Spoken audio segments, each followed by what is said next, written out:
Alright bystanders, I'm Millicent. This video is part of a series meant to teach concepts for all levels of play in Super Smash Bros. Ultimate. Today I wanted to go over some replays that I recorded as I am currently coaching at my local high school for their esports league that has a Smash team. These replays are between a friend and myself, and I elected to play Bowser and Donkey Kong to show how to win when the neutral game is hard. While anybody can find this useful, this is geared towards newer players, so please keep that in mind. Anyway, let's get studying. I won't go too detailed with these, as you don't need to think about every single aspect, just the ones that matter to you. For example, let's pause here and take a quick note. So right off the bat, you can see that I retreated a little bit further than I wanted to. I wanted to just stay on stage, but I ended up going off stage for a little bit. But retreating is not always bad. You can always forfeit a bit of stage control if you feel like you can gain it back later. Stage control is pretty important, especially when you get forced into positions or force your opponent into positions that either of you don't really like. Let's continue.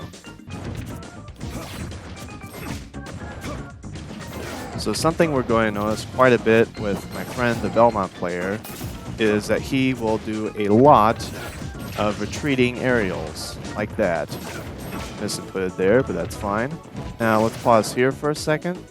So something I did a couple times is spot dodge into forward tilt.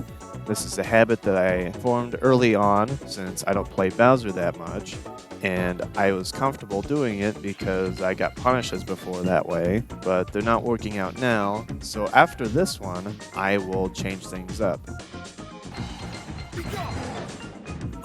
Slowly making my way back here, get stage control, and those forward tilts are something I like to use because it just netted me a KO that way. He got a bit greedy getting off the ledge and thus was punished for it. He dropped the ledge, which means he doesn't get his invulnerability, and he also loses his double jump doing that. There's some potent things that Belmont can do in these positions, but I caught him before he could do any of that.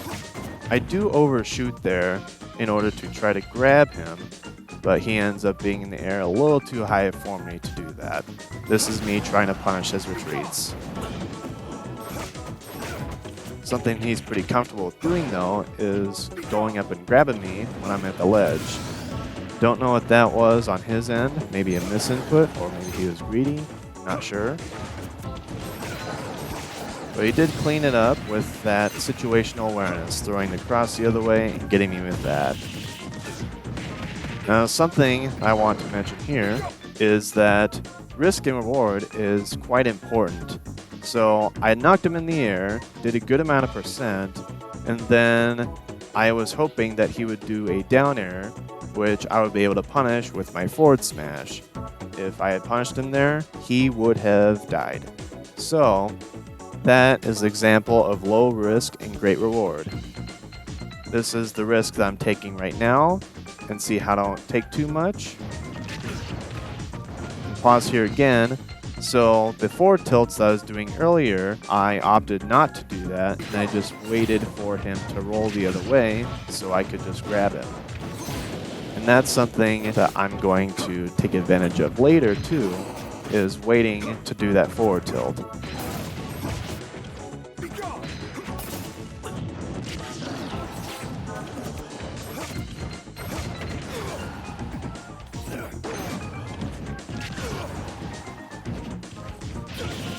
Good air dodge up by him. I tried to overshoot again, get punished for it, but that is the spot dodge forward tilt I was looking for. He wasn't able to recover, so that's the game. So now that we saw how things progress in a match, how can we apply this to future games?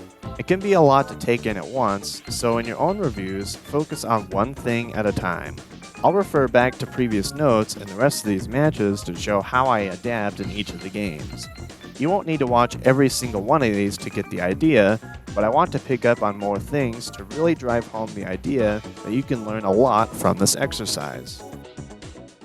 Alright, so let's continue with game 2 here. I'm doing more grounded approaches this game, and it pays off for me this stock. And something also to note, really quickly, is Bowser has a mechanic called Tough Guy. This allows him to, through some of the weaker attacks, he has light armor, meaning that he can kind of bulldoze through opponents if they're using, for example, rapid jabs, also known as flurry jabs, or just weaker moves in general. And I also punished him for something that I got him for last game, which was that greedy double jump off a ledge.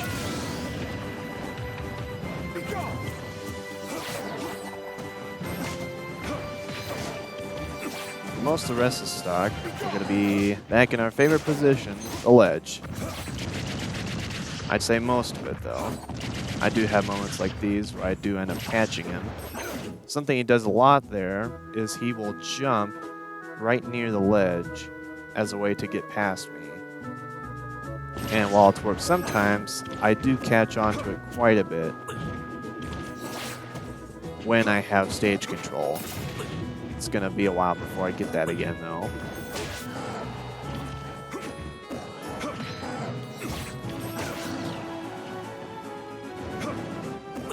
And here, I finally skip the ledge, but I'm not safe doing it, and I get punished for it and die. Something to note is that there are some weird interactions that can happen. So the cross was able to interrupt my side B, the flying slam. And so with that, we need to account why that happened. The cross does enough damage to basically interrupt that. I'm not sure exactly at the moment what all can beat the flying slam, but I know some things can, as long as they do enough damage. It's something that you can do, especially in doubles, to dissuade your opponent from doing any sort of damage to your teammate. Something I do quite a bit near the ledge is use the down B, which if I'm right above it, I can snap right to ledge. So something that you can do is parry. Parrying allows you to have 3 extra frames, or 1/20th of a second, of reaction time. So because of that, and I knew that he was going to throw out an attack there, since I was above the platform and he was under, trying to get me into a juggle situation, I simply parried, I fast fell, used an up air, and then followed up with another up air to get him in a somewhat dangerous situation, because right here, I get the sour spot of the up smash, whereas if I were to get the sweet spot, he definitely would have died there. But instead, he punishes me for using 4 tilts near ledge, and I get carried up to the top.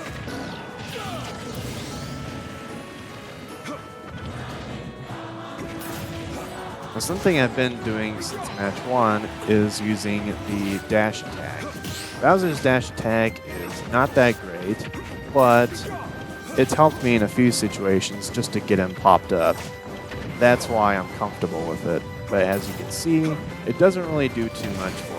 I can't follow up, and he's able to get back down pretty easily out of it. So there are better tools to use. I just need to work on that. Now, I don't play Bowser, so it's not like I'd be working too much on it, but it's something to keep in mind.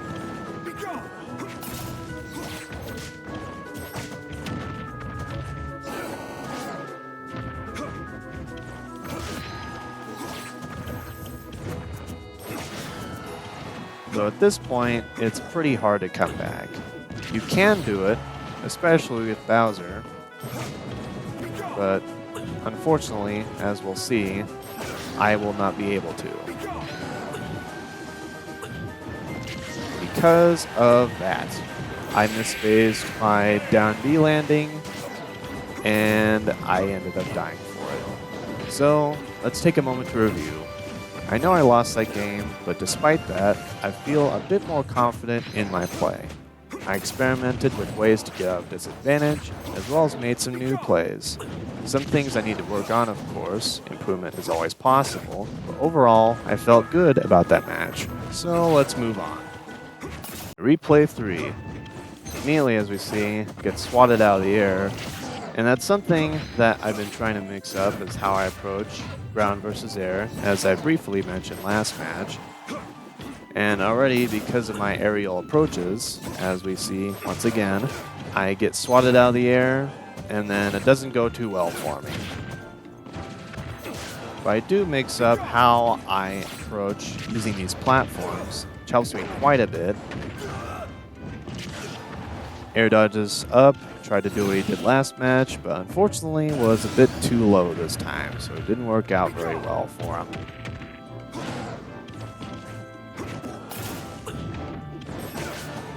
Unfortunately, trying to mix up how I grab the ledge, he ends up catching me, and then I get forward smashed. So that's the end of my stock, and we're back to even.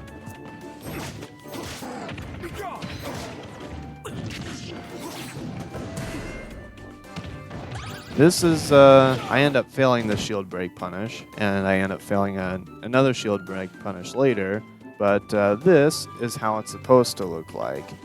I will break a shield with my down B, which will always break a full shield, as you can see here. I'm using a modded setup here, just to show you how it's done. I jump backwards, and this is the distance that you want. You'll want to push them a bit further towards ledge, but yeah, this is about the spacing that you want. And once they're at about 15 to 20%, works pretty well, I end up getting the kill right here. And that straight up just deletes him. So let's go back here. And so I'm only able to get 25% off of that shield break punish. Not too much. I could have definitely done a lot more. But unfortunately, what I was going for, that's the risk I was willing to take. And yeah. He was able to get back there because I didn't do the edge guard properly. But I was able to get off a ledge. So that's nice. Something I was able to do was keep him from going back to ledge because he was tethering to ledge early, which means he's still above the stage, making him vulnerable to that down tilt. And so I'm able to KO him off of that, as you can see here. So now I'm ahead, he's at 1 stock and I'm at 2. But something also to note is that when someone is coming off a respawn, be careful of shielding because they will probably grab. Even if the Belmont's grabs aren't that great, they can still, of course, put you off stage, which grabs can be useful for positioning like that. They might not be the best for combos, but positioning matters a lot. I was able to use my tough guy mechanic there just to get out of that corner. He was able to bounce off my forward smash with the down air. That's something that they can do if they space it correctly. And that'll actually come up later, which I'll explain that more in that moment.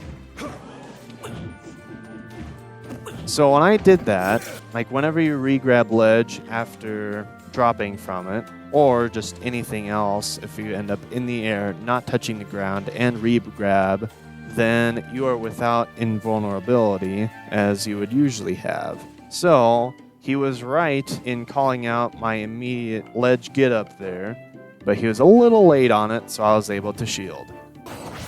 And so now, I'm able to come back to stage, and it takes him a little bit longer to kill, which he got me because I ended up doing the same little miss-space of the down B there onto ledge, and now we're basically even though he's going to start racking up the lead.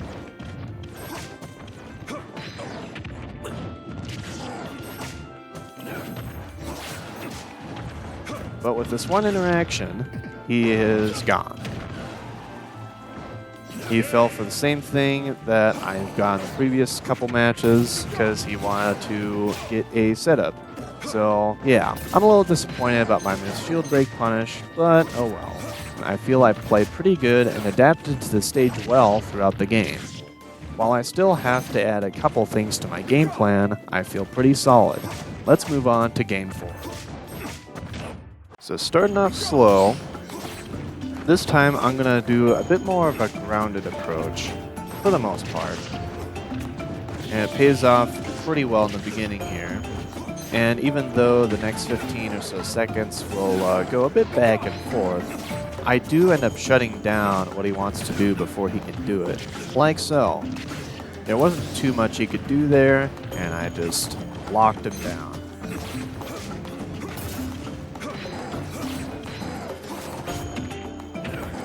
So right here, I shielded the holy water, which will explode into a little blaze of fire, and I knew that the cross was coming, so I was hoping that it would interrupt whatever he was doing so that I could escape here. I knew that Bowser's tough guy would help me escape the fire, and he would probably get launched because of the intermediate hits of my up B into the fire so that we could return to neutral. And that's exactly what happens. Weird situational awareness situations like that are nice. You don't have to be aware of everything, especially if you're starting out, but when you get things like that right, it just feels really good. Again, swat off stage, but I'm going to try one more time, go on the stage, which I don't get punished as hard for as I've done in the past, so I still will do quite a few dash attacks this round, but something I'll be doing a bit more is going off stage further to try to intercept his tether.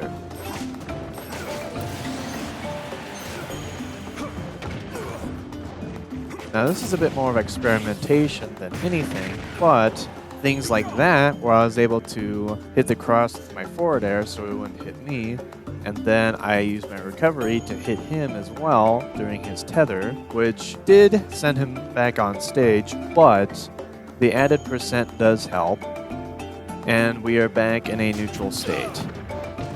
I send him back off stage again, I try for forward air again, doesn't work out, and I don't end up back in a lead situation. I am getting a bit better about not getting stuck immediately into those.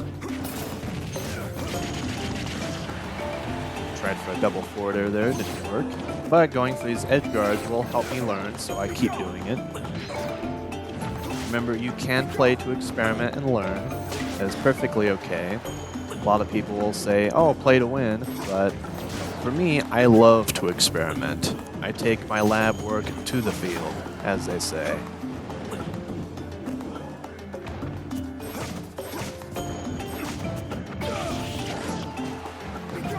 Ended up misspacing my down B again.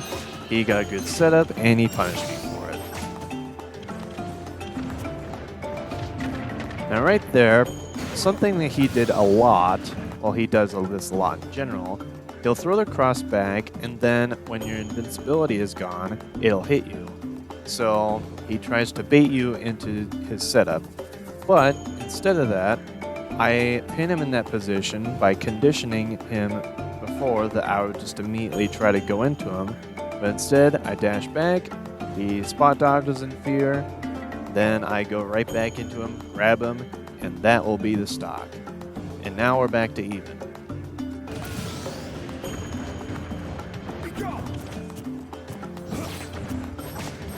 Now, I am doing a bit more aerial approaches here, but I've been handling them a bit better than before.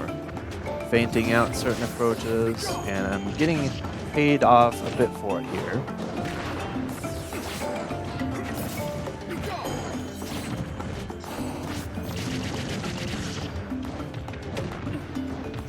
Almost secured the kill there, but didn't end up hitting that forward air.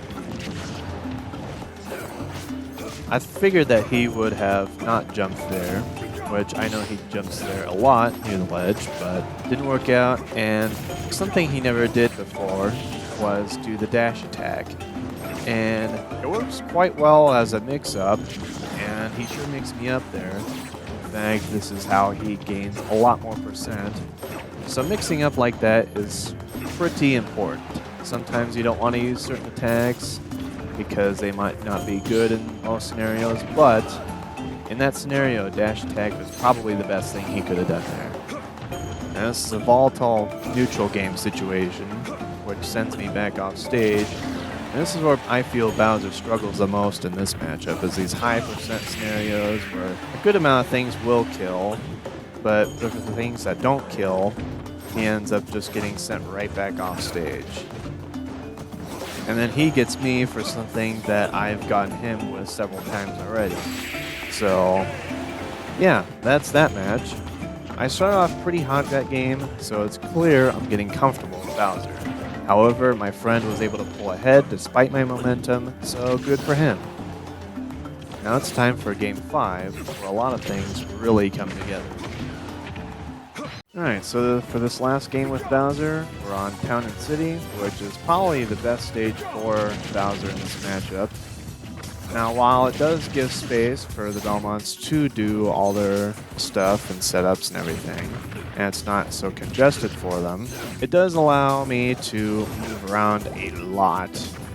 For example, right here, because I was able to go to the platform, I was able to carry him off stage, which, if I had sealed the deal, would have been in stock, but didn't end up being so.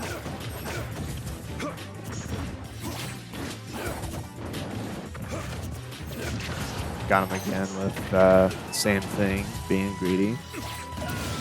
Something I'm willing to do more as well is stay grounded and not do too many aerial approaches. In fact, I do quite a few feints in my approach. Like right here, he's doing the same thing, so I'm just going to go over there and get a shield break, which, again, I mess up. A little bit of snapback on my controller made me go the other way, but I end up just clawing him to death. And there he goes. So now it's 3 stocks to 1. I'm at a pretty good position here.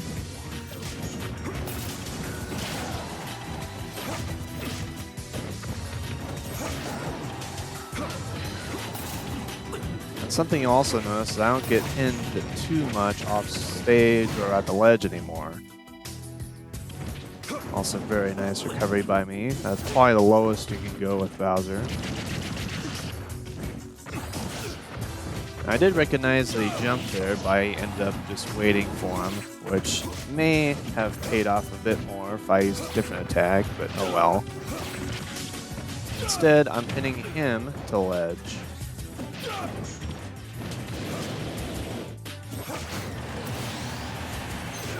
Something I also wanted to mention before is that I'm playing more to win this game, since this was one of the last games we were playing, and yeah, I feel it really just shows, also nice recovery by him, it really shows just everything coming together. All the experimenting I've been doing, which I still do a bit of experimenting in this matchup, but just everything that I'm doing, it feels like it culminated from the last few matches. And that's why I'm able to get the kill here, which I think the fire might have saved him if I spaced that differently, but oh well. This is where what I've learned with Bowser pays off. There are, compared to the previous games, fewer times where I was stuck on ledge. While we can attribute that to the stage layout, I feel even on a different stage, I would handle it nicely. When I did get punishes, I handled them well and was able to capitalize on his habits. Now, let's switch to the Donkey Kong games. Bowser and DK are pretty similar, but a few key differences make me play quite differently from here on out. So, starting off with DK Game 1, and not going too well so far, but something to note already is that I'm shielding a lot more as DK than Bowser. Donkey Kong is unable to tough guy through things, as that's Bowser's mechanic, but something that DK has is his long arms. For a good amount of his arm attacks, they are intangible, meaning that they cannot be hit and act like swords, making Donkey Kong a pseudo-sword character, basically. Though I'm not doing so hot, as I'm not too comfortable with DK yet at this point. Go for another up air here, but I ended up getting down aired anyway. I was a little late to that, so ended up dying for it. Now, Up B has super armor, but I wasn't too sure how it worked at that moment, so I ended up getting punished for it there. I do grab the holy water, and then I throw it down and miss the forward smash. I don't think that would have killed, but it would have definitely set him off stage enough that I would have been able to follow up pretty easily. I opted to stay on the platform there, which at that moment it's kind of my home since he can't do too much to me up there, but for the times I've been up there, he's punished me for it. So I'll have to figure out better ways to deal with that in the later games. I was able to escape that, but I ended up not doing anything early enough that it would have saved me from getting hit there into another juggle situation. So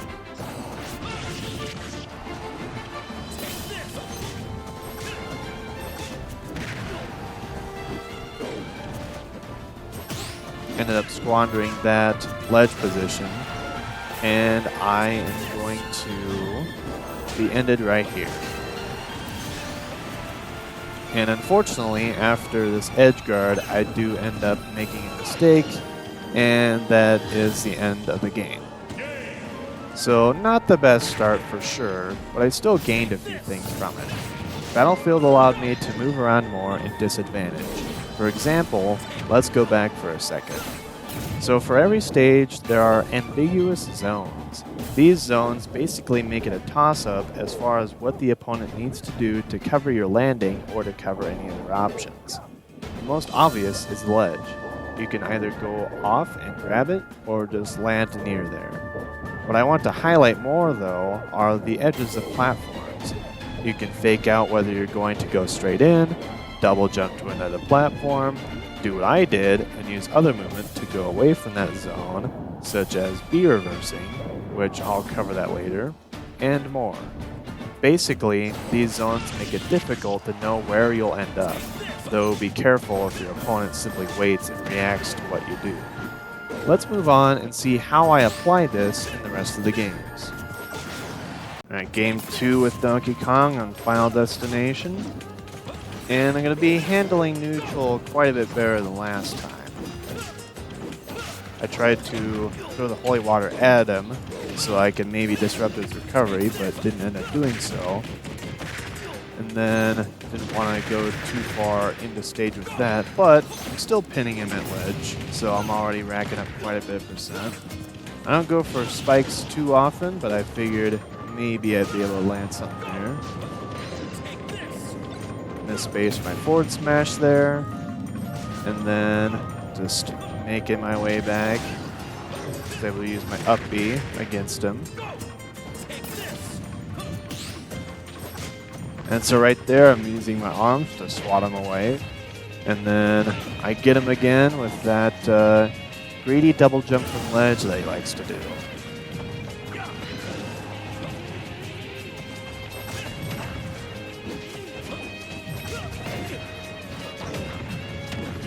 Almost had him there, but nice timing from him, just going back to ledge. Nearly get KO'd there, but it'll last a little bit longer. So I mentioned DI, or directional influence, earlier. So I held left here, since if I held neutral or right on the control stick, I would have gotten hit by his up air right here. But I dodged it because I held left. You can influence how far you go just slightly with the direction left or right, and you can also influence how far you get pushed as well as the regular DI with something called launch speed influence, or LSI. It's all controlled with your analog stick, and you can try it with different attacks and moves. It helps you get out of the combos and also helps you survive.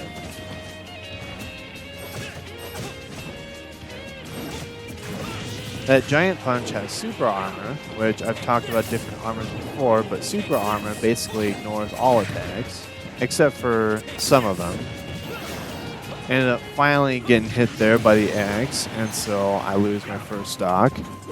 And then immediately I spook him into air dodging there, which if he had just jumped, he probably would have killed me immediately instead.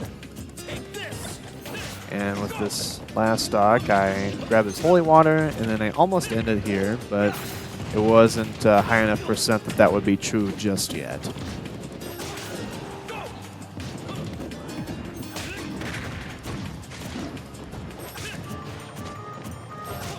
I end up getting a giant punch right here. And then I catch his get up with another one. Slightly less charged than a full one, but still did the job enough to send him away. Well, that game went much better for me. The next thing I wanted to take note of in general was my use of tilts. As I said before, Donkey Kong's arms cannot be hit while he's doing certain attacks, making a pseudo-sword character, and this range lets me contest with the Belmont's whip attacks more easily. I took advantage of it here quite a bit, and while the stage was more difficult in the matchup, I wasn't stuck at disadvantage as much. Let's move on to Game 3 and see what else we can pick up. So we're back on Town and City, so that means I'm immediately just going to be retreating and charging my Giant Punch. Yeah, I just have that much more real estate. I still think this is, as well as with Bowser, as I said before, a pretty good stage for DK in this matchup. Simply because he has that space to just run away and not have to deal with that threat bubble that the Belmonts have. I wanted to just note that when I rolled away and he grabbed, I have a feeling that was definitely just because of how much retreating I was doing. He just decided, you know what, this is going to land, and it landed. Something I have been wanting to mix up more is my jumps off of that platform, which I did fine the other time. Also, hitting his down air bounce with the forward air. And then dissuade him from trying to recover, and that's that stock. Tries to get me with the setup, but I DI correctly. I retreat again, since he's not going to do too much to me. Like at this percent, yes, I am trying to survive, but I'm also not too worried. Almost get him here, but he's just barely able to make it back. Throw the holy water, push him into it, but he ends up being able to up B out of shield anyway. And he finally gets me here. Something I wanted to note here is I could have escaped that with SDI, or Smash Directional Influence. So there's a state called hit lag that you are stuck in, and that's what gives moves their oomph when they hit. If there wasn't hit lag, then you would just basically be teleporting everywhere whenever you get hit, and that would look weird. So that's why hit lag is there. The hit lag also lets you move during it. And so that's something that I take advantage of a lot, as you've probably already seen during the matches where I SDI out of holy water combos.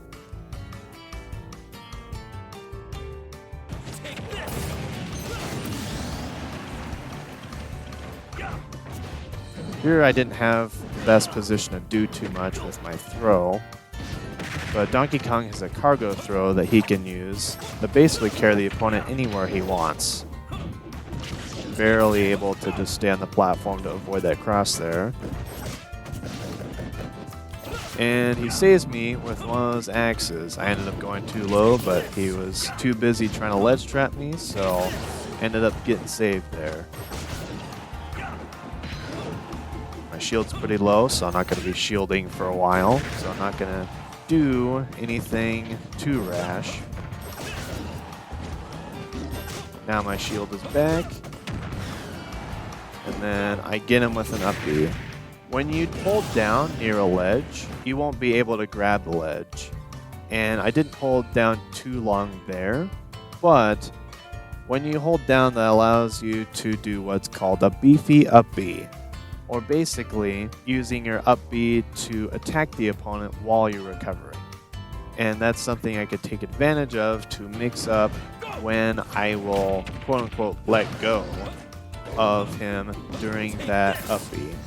And so that mixes him up and he dies. I'm sitting with the lead here, not too terribly long. I nearly die here, but I'm just right in the corner, and that's what DI is for. It'll really just help you survive those scenarios. Using my long arms to get 11% on him, and then space out my recovery, and then a very smooth get up on ledge there. I'm gonna slowly try to make my way back, but I'm not too hopeful at this point given my percent.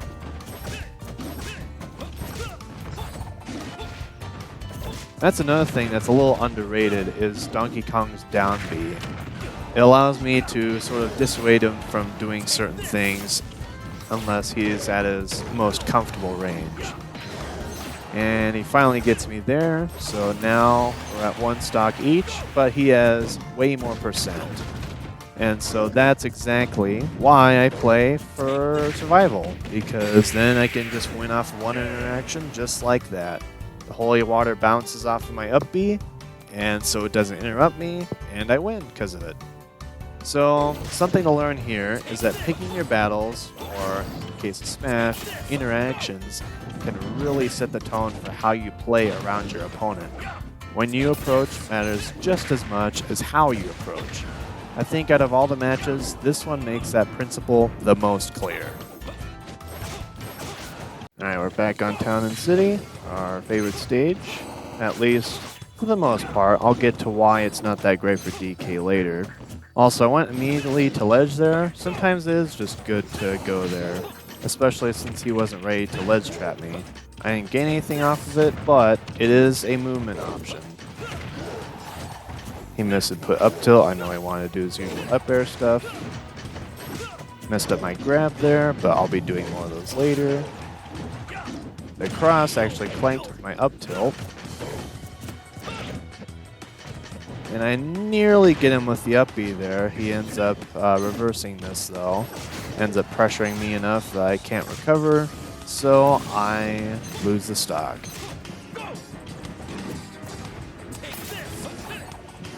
Get him with forward air there. I would like to push him towards one of these platforms, but he's doing that exact same thing to me instead.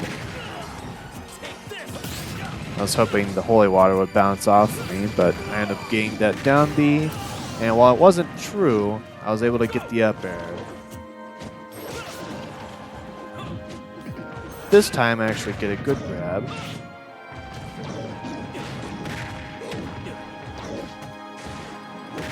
Nearly had him there. Using the giant punch armor to hopefully get through his setup and hopefully reversal the situation, but unfortunately not. Back at the ledge again.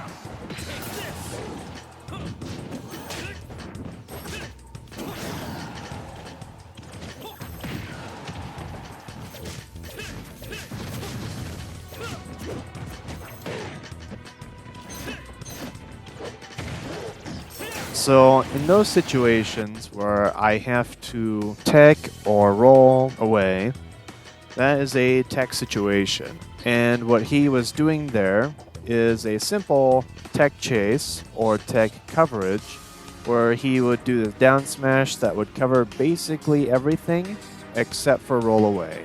I ended up taking in place, and so I get punished and died for it. So now I'm on my last stock.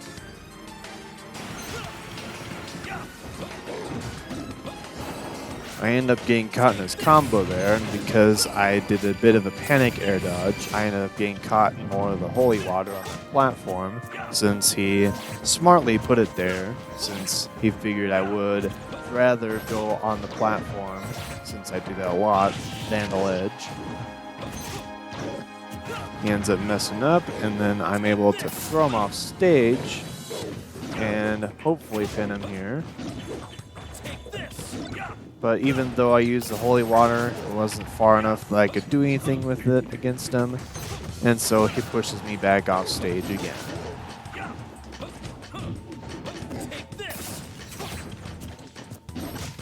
I get him with a tomahawk, which that is a term basically to describe an empty hop into either a grab or any other option, really.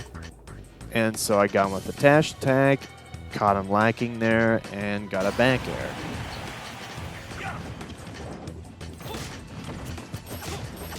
Missed the giant punch, but I end up getting the trip, which down tilt trips, by the way. And then I swat him back, and then he tries to panic up B, and that's when the spike finally pays off, and I spike him down. So something I mentioned before that Donkey Kong also does well is grappling. In fact, he does it so well that it's what he's known for. Now, I did mention Town and City is good for retreating, but the platform height and top blast zone height make it more difficult than other stages for Donkey Kong to get his grab game started. I'll show the blast zones here.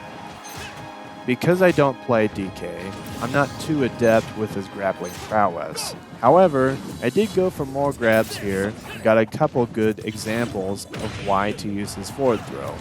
It lets him carry his opponents so I can take them anywhere that I want as long as I throw them before they mash out or escape.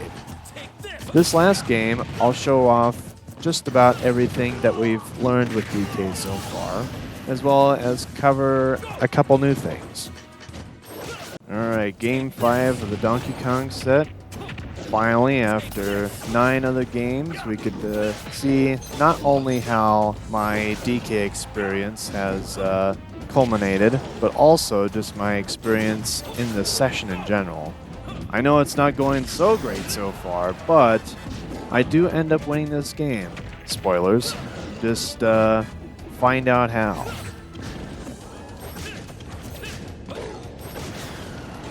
Ended up missing the ledge there, but unfortunately, yeah, this is just sometimes how neutral goes. You get hit, and then you just kind of get pinned into disadvantage, and no matter how many times you try, that's just how sometimes things go. You know, sometimes you lose interactions, and that is fine. Ended up not getting the most out of that grab because I thought that cross would hit me.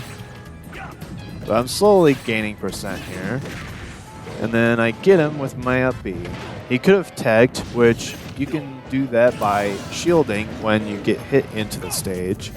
You can do that on the ground, of course, as I said earlier, but also on walls and ceilings. And something that I also wanted to mention is that this can affect momentum and player mentality, which, while this is a pretty low stakes match, I'm still able to catch his jump and take his stock. And that's another thing that can really just get you going as far as momentum, is doing what's called cheese, or basically a portmanteau of cheap and easy. And so that is how I pulled ahead, even though I literally got 0 to death in the first stock. And now we're back in the disadvantage, but I'm able to slink my way out of there and nearly get hit into the setup and end up just taking a bit of damage plus getting hit to the other ledge. We'll pause real quick because I wanted to cover this earlier but didn't have the time to. B-reversing is kind of an advanced technique where if you do any sort of special move, you can reverse it in 2 ways. One of them is just a turnaround, where you press the opposite direction before the B move, and then the other is B reversing, where you do it afterwards. Doing it after has a much tighter timing. In fact, it is 4 frames that you have to do it. That is 1/15 of a second. But if you master it, then it'll be pretty fun to mess around with. Or you can use it in these sorts of applications in actual games. It allowed me to get back onto ledge here since I mixed up how I got to it. I'm going to be sent back off stage here, but at this point, again, I am just going to survive. Barely got past that axe, and was about to get some more damage, but I end up getting hit back off stage anyway. Was about to reverse edge guard, but didn't get it, so I'll get hit back to the other ledge, and finally end up dying there. But this is not too bad at all, I would say. Up 35% is just fine with me. And I'm just throwing his holy water away, just in case I got hit with something. And he builds back up the lead here, but I am not dissuaded. I have the momentum still, and I use it right here. Where I just keep pinning him towards the ledge, and he doesn't hit me into any sort of hard disadvantage from this point on. Yes, he does get me there, but I'm still in plenty control. The back of that up B does hit him away, so I'm able to escape what probably could have been a bad situation for me.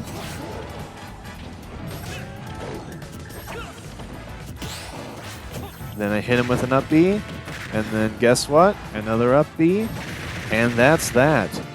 I was able to win despite having to play through difficult game states. Huge thanks to my friend Schworm for the games. They were fun to play and review. If you found this useful or would like to see more, please subscribe.